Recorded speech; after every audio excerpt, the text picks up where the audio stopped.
Assalamualaikum warahmatullahi wabarakatuh. Kembali lagi di channel Pena Mahabbah.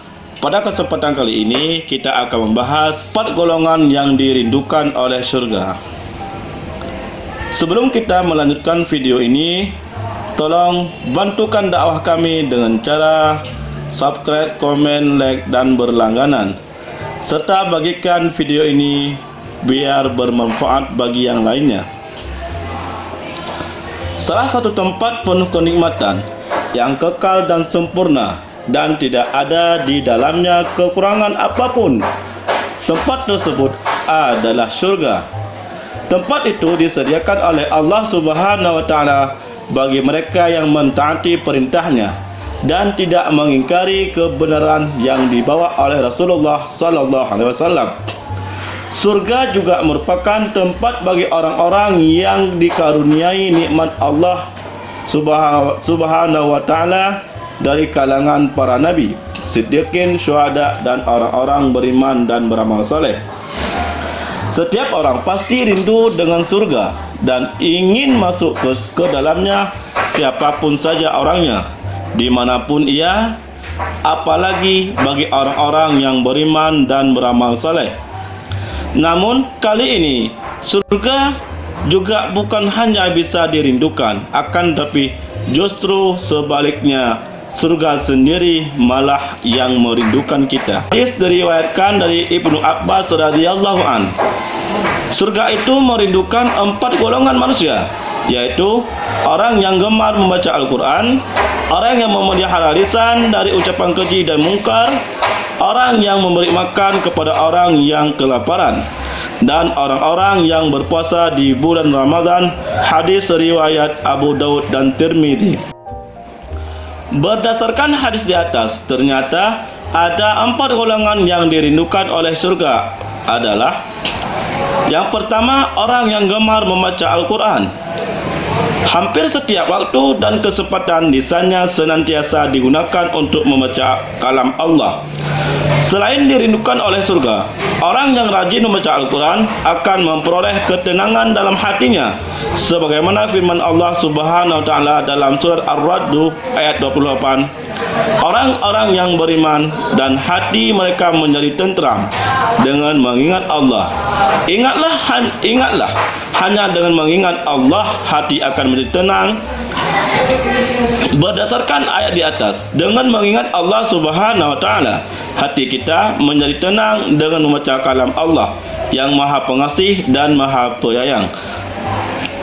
Di zaman sekarang, banyak orang-orang mencari ketenangan di luar dengan mengunjungi tempat-tempat mewah dengan dalih agar hatinya lebih tenang, walaupun harus mengeluarkan banyak uang. Alih-alih hati tenang, justru masih bersedih karena itu bukan solusi yang terbaik.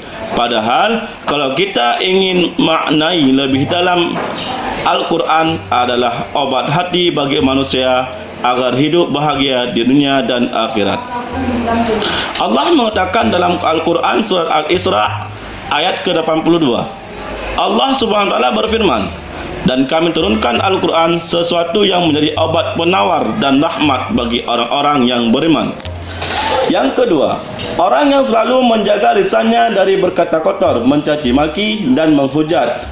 Adapun wahafidil lisan, saat ini ada orang sebagian yang sering menghina, mencaci maki, dan menyebarkan ujaran kebencian, tidak peduli apa yang telah diucapkannya, asalkan tujuannya tercapai.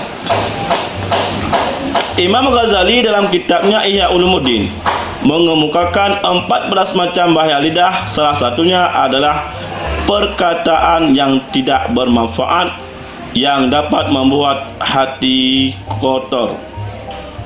Oleh orang yang dapat menjaga lisannya dengan baik, termasuk orang yang beriman. Hal ini sesuai dengan hadis Nabi Muhammad SAW bersabda dari Abu Hurairah radhiyallahu anhu, barang siapa yang beriman kepada Allah dan hari akhir, hendaklah dia berkata yang baik atau diam. Barang siapa yang beriman kepada Allah dan hari akhirat, menghormati tetangganya. Dan barang siapa yang beriman kepada Allah dan hari akhirat, maka hendaklah dia memuliakan tamunya. Hadis riwayat Bukhari dan Muslim. Yang ketiga, orang yang memberi makan kepada orang yang kelaparan. Saat ini banyak orang yang membutuhkan bantuan, apalagi dalam kondisi wabah pandemi. Banyak saudara kita yang terkena dampaknya. Sudah seharusnya kita saling bahu-membahu. Mereka yang saat ini dalam kesusahan, ingatlah memberikan makan termasuk amal sosial yang mulia. Allah Subhanahu wa taala akan membalas kebaikannya yang kita lakukan. Rasulullah sallallahu alaihi wasallam juga bersabda, siapapun mukmin memberikan makan mukmin yang kelaparan, pada hari akhirat nanti Allah akan memberinya makanan dari buah-buahan. Siapapun mukmin yang memberi minuman yang kehausan, pada hari kiamat nanti Allah akan memberikan minuman dari minuman surga. Rasulullah sallallahu alaihi wasallam bersabda, siapapun mukmin memberikan makan mukmin yang kelaparan, pada hari kiamat nanti Allah akan memberinya makanan dari buah-buahan surga. Siapapun mukmin yang memberikan minum mukmin yang kehausan, pada hari kiamat nanti Allah akan memberikan minum dari minuman surga.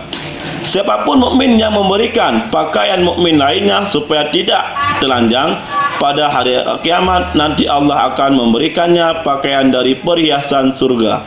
Hadis riwayat Tirmidzi. Sedangkan yang keempat, orang yang berpuasa di bulan Ramadan. Bersyukurlah bagi mereka yang senantiasa melaksanakan puasa di bulan Ramadan.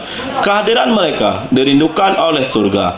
Bahkan Allah Subhanahu wa taala telah menyediakan pintu bagi orang yang melaksanakan ibadah puasa. Dalam sebuah hadis dari Sahar radhiyallahu an, Rasulullah sallallahu alaihi wasallam bersabda, dalam surga ada pintu yang disebut dengan pintu Ar-Rayyan, yang pada hari kiamat tidak akan ada orang yang masuk ke surga melewati pintu tersebut kecuali orang-orang yang berpuasa. Tidak akan ada orang pun yang melewati pintu tersebut selain mereka. Selalu dikatakan kepada mereka, mana orang-orang yang puasa? Maka orang-orang yang berpuasa berdiri menghadap, tidak akan ada seorang pun yang masuk melewati pintu tersebut selain mereka.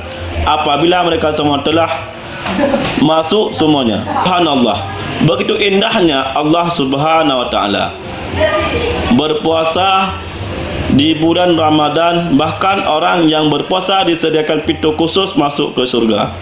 Hanya inilah yang dapat kami sampaikan. Marilah di bulan suci Ramadan yang penuh berkah yang akan datang ini, kita tingkatkan amal kebaikan kita. Semoga Allah memberi panjang umur dan memberikan kesehatan supaya kita bisa beramal di dalam bulan puasa yang akan kita nantikan. Wallahu a'lam bishawab. Wassalamualaikum warahmatullahi wabarakatuh.